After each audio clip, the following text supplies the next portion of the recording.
Class 9 next chapter है, next topic है हमारा मोल संकल्पना या मोल कॉन्सेप्ट। मोल कॉन्सेप्ट जो है वो बताता है हमें पदार्थ की जो मात्रा है उसको हम किस तरह से व्यक्त करते हैं। तो पदार्थ की मात्रा जो है, आपको चीजें समझनी है। पदार्थ की मात्रा का अगर आपको प्रतीक पूछे तो वो स्मॉल एन है, और पदार्थ की मात्रा का अगर आपको मात्रक पूछे तो वो मोल है। देखिए इस मोल का, पदार्थ की मात्रा, मोल कॉन्सेप्ट यहाँ फॉर्मूला अपने स्पेलिंग लिखी MOLE, लेकिन मात्रक में आपको केवल MOL लिखना है, ई नहीं लिखना है, ये ध्यान रखना है। तो पदार्थ की मात्रा का आपको पूछेंगे SI मात्रक बताइए। SI मतलब होता है इंटरनेशनल मात्रक है, ये सिस्टम इंटरनेशनल दी यूनिट्स।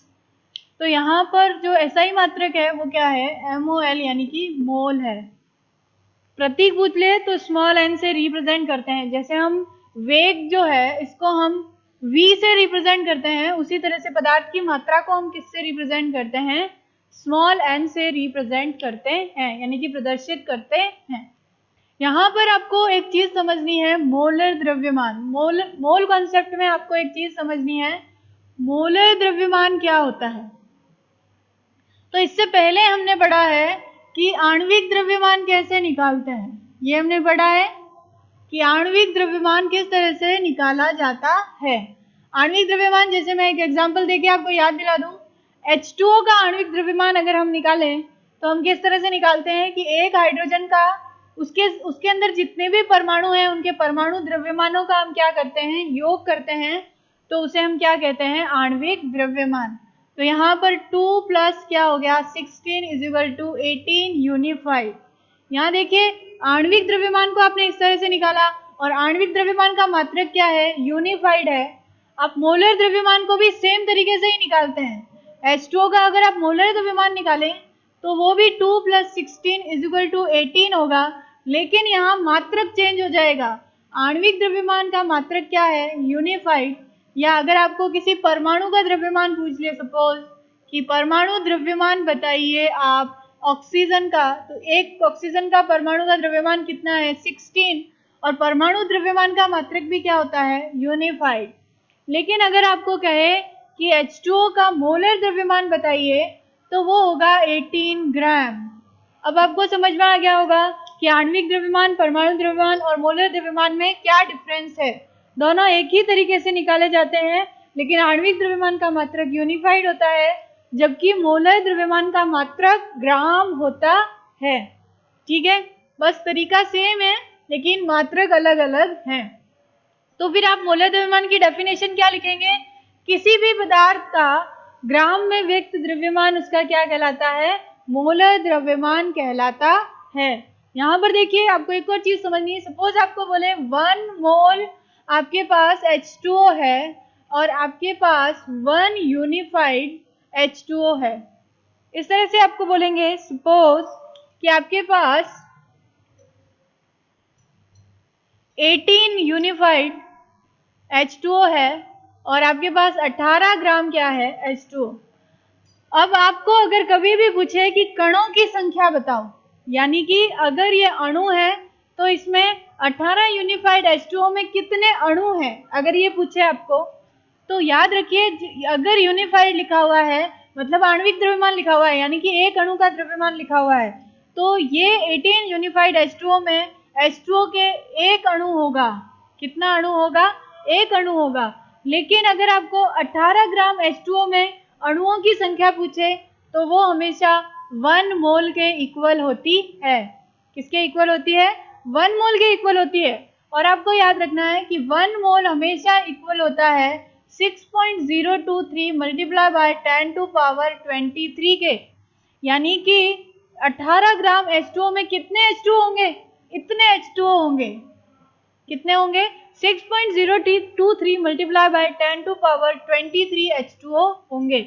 मतलब अब आपको समझ में आ गया होगा कि किसी भी पदार्थ का एक मोल जो होता है वो उसके मोलर द्रव्यमान के बराबर होता है, लेकिन साथ में ही किसी भी पदार्थ का एक मोल जो है उसमें कणों की संख्या सदैव निश्चित होती है, और वो हमेशा होती है 6.023 मल्टीप्लाई बाय 10 टू पावर 23, जिसको आप आवोगाद्रो संख्या कहते हैं। क्या कहते हैं? आवोगाद्रो संख्या, जिसको हम Na से भी रिप्रेजेंट करते हैं। आवोगाद्रो संख्या को हम किससे प्रदर्शित करते हैं? Na से। तो याद क्या क्या रखना है आपको कि 1 मोल किस किस के इक्वल होता है? 1 मोल जो होगा वो हमेशा किसके इक्वल होगा? किसी अणु के लिए उसके आणविक द्रव्यमान के इक्वल होगा, ठीक है, जो कि किसमें होगा? ग्राम में। आणविक द्रव्यमान किसमें होना चाहिए? ग्राम में। किसी परमाणु के लिए उसके परमाणु द्रव्यमान के इक्वल होगा, लेकिन वो भी किसमें होना चाहिए? यूनिफाइड में नहीं होकर किसमें होना चाहिए? ग्राम में होना चाहिए। यानी आप लिख सकते हैं ग्राम आणविक द्रव्यमान के बराबर और ग्राम परमाणविक द्रव्यमान के बराबर होता है। साथ में 1 मोल जो होता है उसमें कणों की संख्या सदैव निश्चित होती है और वो हमेशा क्या होती है? 6.023 मल्टीप्लाई बाय 10 टू पावर 23, यानी कि आवोगाद्रो संख्या के बराबर। इसको हम क्या कहते हैं? आवोगाद्रो संख्या। देखो एक और एग्जांपल, एक दो एग्जांपल और बताती हूँ, आपको एक्सप्लेन हो जाएगा कि किस तरह से आपको आंसर करना है। यहाँ देखिए, सपोज आपको पूछे कि आपके पास ऑक्सीजन है 16 यूनिफाइड और ऑक्सीजन है 16 ग्राम, ठीक है। यहाँ ऑक्सीजन ये क्या है? परमाणु है। क्या है ये? परमाणु की बात कर रहे हैं। जब भी मैंने आपको बताया था ऑक्सीजन अकेला लिख दिया मतलब क्या है? ऑक्सीजन परमाणु है। लेकिन अगर आप मैं O2 लिख दूं तो ये क्या है? ऑक्सीजन का अणु है। ये बात समझ में आ गई होगी। ये अणु है और ये परमाणु है। अगर आपको इसका परमाणु द्रव्यमान पूछे तो कितना होगा? 16 यूनिफाइड। और इसका अणु द्रव्यमान पूछे, O2 क्या है? अणु है। तो इसमें कितने परमाणु है ऑक्सीजन के? 2। तो आप क्या करेंगे? 2 मल्टीप्लाई बाय 16 और ये क्या हो जाएगा? 32 यूनिफाइड। मतलब O2 का आणविक द्रव्यमान कितना हुआ? 32 यूनिफाइड, जबकि ऑक्सीजन परमाणु का परमाणविक द्रव्यमान कितना हुआ? 16 यूनिफाइड। अब आप देखिए, मैंने ये कहा था कि जो परमाणु का द्रव्यमान होता है वही मोलर द्रव्यमान होता है, लेकिन बस मात्रक बदल जाता है और क्या होता है? ग्राम। अब आपने इस परमाणु का परमाणु द्रव्यमान निकाला और ये ग्राम में द्रव्यमान निकाला। जो ग्राम में द्रव्यमान होता है वो किसके इक्वल होता है? 1 मोल के इक्वल होता है। ये 1 मोल के इक्वल नहीं होगा। अगर आप 16 ग्राम लिख रहे हैं मतलब वो किसके इक्वल हुआ? 1 मोल के। यानी कि अगर आपको क्वेश्चन पूछ ले कि 1 मोल ऑक्सीजन परमाणु में कितने ग्राम होते हैं, तो आपको याद रखना है 1 मोल ऑक्सीजन परमाणु के लिए ग्राम में वैल्यू क्या हो जाएगी? उसके परमाणु द्रव्यमान के बराबर, यानी कि 16 ग्राम, ठीक है। तो यहाँ पर देखिए, आपको पूछेंगे कि अब बताइए 1 मोल ऑक्सीजन परमाणु में ऑक्सीजन परमाणुओं की संख्या कितनी होगी? तो जब भी आपको परमाणु की संख्या वर्ड आ जाए वो हमेशा अवोगाद्रो संख्या के बराबर होगी। 1 मोल में हमेशा परमाणुओं की संख्या किसके बराबर होती है? अवोगाद्रो संख्या के बराबर होती है, चाहे वो किसी का भी परमाणु हो। अगर आपको पूछे कि 1 मोल नाइट्रोजन में, नाइट्रोजन के कितने परमाणु होंगे, तो वो भी कितने होंगे? 6.023 multiply by 10 to power 23 nitrogen परमाणु होंगे। 1 मोल हमेशा ही इसके इक्वल होता है। ये बात समझ में आई। लेकिन अगर आपको 1 मोल नाइट्रोजन में ग्राम पूछ ले तो वो कितने हो जाएंगे? 14 ग्राम। ये बात याद रखनी है। 1 मोल में ग्राम में वैल्यू सबकी अलग अलग होगी, लेकिन 1 मोल में अगर आपको अणुओं या परमाणुओं की संख्या पूछ ले तो वो हमेशा किसके बराबर होगी? अवोगाद्रो संख्या के बराबर होती है। ये ध्यान रखना है। लेकिन अगर आपको पूछे 16 यूनिफाइड में जो ऑक्सीजन है उसमें ऑक्सीजन के कितने परमाणु होंगे, तो जैसे ही यूनिफाइड आ जाए आपको एक ही परमाणु लिखना है, क्योंकि ये एक ही परमाणु का द्रव्यमान है। इसलिए इसको क्या कहते हैं कि 16 यूनिफाइड ऑक्सीजन में ऑक्सीजन के कितने परमाणु हैं? एक ही परमाणु है। लेकिन 16 ग्राम में कितने होंगे? अवोगाद्रो संख्या के बराबर। क्यों? क्योंकि 16 ग्राम 1 मोल के इक्वल होता है। ये मैंने पहले ही बता दिया था आपको कि जैसे सपोज आपको पूछ ले कि H2O के 1 मोल में कितने ग्राम होंगे, तो हमने इसका मोलर द्रव्यमान क्या निकाला था? 18। तो 1 मोल H2O इज इक्वल टू कितना हो जाएगा? 18 ग्राम। लेकिन अगर H2O अणुओं की संख्या पूछ ले तो वो हो जाएगी 6.023 multiply by 10 to power 23 H2O अणु। तो इस तरह से आपको ये मोल कॉन्सेप्ट को समझाया गया है। एक एग्जाम्पल और दे देती हूँ। सपोज आपको पूछे कि 1 मोल कार्बन डाइऑक्साइड में, 1 मोल कार्बन डाई, क्वेश्चन है 1 मोल कार्बन डाइऑक्साइड में कार्बन डाइऑक्साइड के कितने ग्राम उपस्थित है, कितने ग्राम है। मतलब कि आपको क्या पूछा है, मोलर द्रव्यमान पूछा है। और मोलर द्रव्यमान हमेशा कैसे निकालते हैं, जैसे कि आणविक द्रव्यमान निकालते हैं। तो आपने कार्बन डाइऑक्साइड का आणविक द्रव्यमान निकालना सीखा है। एक कार्बन का कितना होता है 12, प्लस ऑक्सीजन कितने हैं 2, एक ऑक्सीजन का 16। तो यहाँ पे आपके हो जाएगा 12 प्लस 32 इज इक्वल टू 44। यहाँ वैल्यू रखनी है ग्राम, ग्राम में ही ये 1 मोल के इक्वल होगा। कभी भी 1 मोल इज इक्वल टू अगर आप 44 यूनिफाइड लिखेंगे तो वो गलत हो जाएगा। 1 मोल हमेशा मोलर द्रव्यमान के इक्वल होता है, ना कि आणविक द्रव्यमान के। ठीक है, तो यहाँ आप लिखेंगे 1 मोल जो कार्बन डाइऑक्साइड है उसमें कार्बन डाइऑक्साइड की कितने ग्राम हुए 44 ग्राम, जिसे ही आप क्या कहते हैं, कार्बन डाइऑक्साइड का मोलर द्रव्यमान, मोलर द्रव्यमान।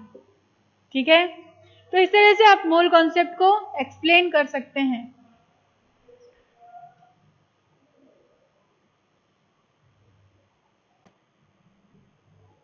यहाँ मोल कॉन्सेप्ट से रिलेटेड कुछ क्वेश्चन डिस्कस कर लेते हैं ताकि आपको मोल कॉन्सेप्ट अच्छे से एक्सप्लेन हो जाए। देखिए, निम्न में मोलों की संख्या बताइए। 2 तरह के क्वेश्चन है, साथ में बता रही हूँ ताकि आप डिफ्रेंशिएट कर पाए कि इनको कैसे सॉल्व करना है। यहाँ पूछा है निम्न में मोलों की संख्या बताइए, यानी कि नंबर ऑफ मोल्स पूछे हैं आपको। मतलब आपको क्या पूछा है, स्मॉल एन पूछा है, मोल पूछे हैं आपको। और मैंने बताया था कि मोल को रिप्रेजेंट करते हैं स्मॉल एन से। ठीक है, यहाँ पर देखिए आपको कणों की संख्या पूछी है। कणों की संख्या मतलब कि 46 ग्राम में कितने सोडियम के परमाणु होंगे ये बताने हैं आपको। तो यहाँ देखिए एक फॉर्मूला है जो आप लर्न कर लीजिए, n is equal to small m upon capital M is equal to होता है n अपॉन Na। ये तीनों एक दूसरे के क्या है, इक्वल है। अब आप क्वेश्चन के अकॉर्डिंग डिसाइड करेंगे कि आपको n is equal to small m upon capital. देखो, इसको मैं 3 फॉर्मूले बना सकती हूँ, तीनों को मैंने एक साथ लिखा है। ये इसके भी इक्वल है, ये इसके भी इक्वल है, और ये दोनों भी आपस में क्या है, इक्वल है। ये फॉर्मूला आप याद कर लीजिए और फिर आप क्या कर सकते हैं, इन टाइप के क्वेश्चंस को सॉल्व कर सकते हैं। यहाँ देखिए इससे 3 फॉर्मूले बन सकते हैं। एक बन सकता है n is equal to small m upon capital M, एक बन सकता है n is equal to n upon Na, और एक बन सकता है small m upon capital M is equal to n upon Na। ये 3 फॉर्मूले इसी से बन सकते हैं। ठीक है, ये और ये इक्वल, ये और ये इक्वल, और ये इक्वल, इस तरह से। ठीक है, अब डिपेंड करेगा कि आप इसको यूज करें, इसको यूज करें, इसको यूज करें। क्वेश्चन में आपको क्या जानकारी दे रखी है उसके बेसिस पर आप डिसाइड करेंगे कि आप तीनों में से कौन सा फॉर्मूला यूज करेंगे। यहाँ पे देखिए मैं बता देती हूँ, n मतलब क्या है, मोलों की संख्या। स्मॉल में m का मतलब होता है क्वेश्चन में जो दिया गया द्रव्यमान है, क्वेश्चन में दिया गया द्रव्यमान। और आपको पता है द्रव्यमान की यूनिट क्या होती है, ग्राम या किलोग्राम। तो यहाँ देखिए ग्राम में दे रखा है, इसका मतलब ये क्वेश्चन में दिया हुआ द्रव्यमान है, और यही क्या है, स्मॉल m है। तो यहाँ आपको इस क्वेश्चन में स्मॉल m क्या दे रखा है, 52 ग्राम। ठीक है, कैपिटल M का मतलब होता है मोलर द्रव्यमान। कैपिटल M का मतलब क्या होता है, मोलर द्रव्यमान। और आपको पता है मोलर द्रव्यमान निकालना मैंने सिखाया है। जिस तरह से आप अणु के लिए आणविक द्रव्यमान निकालते हैं या परमाणु के लिए परमाणु द्रव्यमान निकालते हैं, वही क्या होता है, उसका मोलर द्रव्यमान। तो यहाँ बात की है हीलियम की, और आप देखिए हीलियम जो है उसका परमाणु द्रव्यमान जो है वो 4 यूनिफाइड होता है। तो मोलर द्रव्यमान कितना हो जाएगा हीलियम का, 4 ग्राम मोलर द्रव्यमान।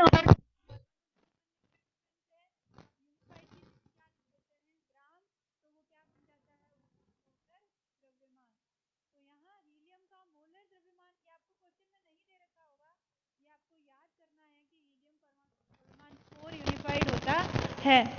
तो यहाँ मोलर द्रव्यमान यानी कैपिटल M की वैल्यू इस क्वेश्चन में क्या हुई, 4 ग्राम।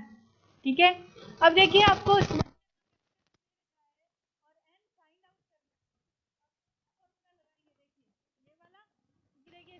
एम है, कैपिटल एम है और एन निकालना है। दो वैल्यू दे रखी है, तीसरी निकाल लो। तो आप ये फॉर्मूला यूज करेंगे, N is equal to small M upon capital M. Small M दे रखा है आपको 52 और आपको कैपिटल एम आपको पता है और वो है 4। यहाँ आप सॉल्व करेंगे, 4 वन ज़ा 4, 5 और 4 3 ज़ा 12। मतलब कि 52 ग्राम हीलियम में कणों मोलों की संख्या कितनी हुई, 13 मोल। कितना हो गया ये, 13 मोल। आई बात समझ में? मैंने कहा था एन का मात्रक क्या होता है, MOL, मोल। तो इसलिए पीछे क्या लिखा आपने, मोल। अब ये क्वेश्चन सॉल्व करिए। अगर आपको मोलों की संख्या नहीं पूछ के, क्या पूछ ले, कणों की संख्या पूछ ले। ठीक है, अगर आपको कणों की संख्या पूछे तो याद रखिए हमेशा आपको एन पूछा है। क्या पूछा है इन्होंने, एन पूछा है। एन क्या है, अवोगाद्रो संख्या। आपको क्वेश्चन में जो कणों की संख्या दे रखी होती है या पूछी होती है वो क्या कहलाती है, एन कहलाती है।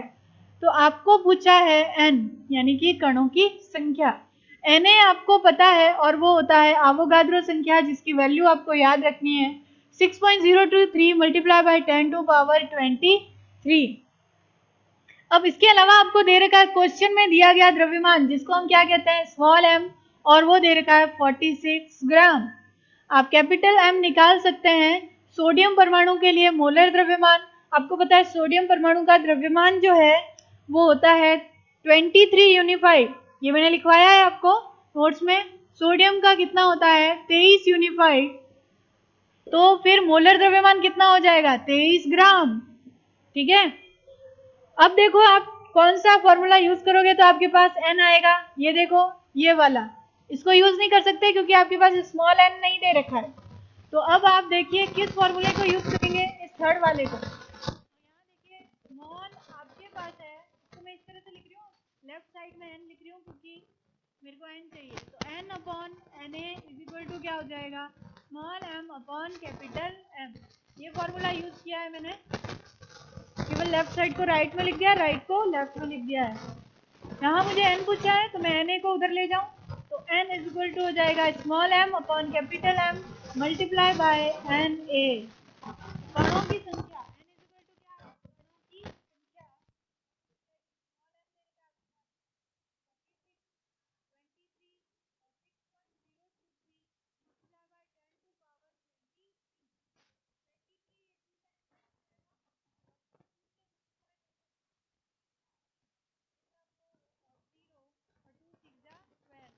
तो आपका आंसर आ जाएगा 12.046 मल्टीप्लाई बाय 10 टू पावर 23 कण होंगे। किसमें, 46 ग्राम सोडियम परमाणु में सोडियम के इतने परमाणु जो है वो उपस्थित होंगे।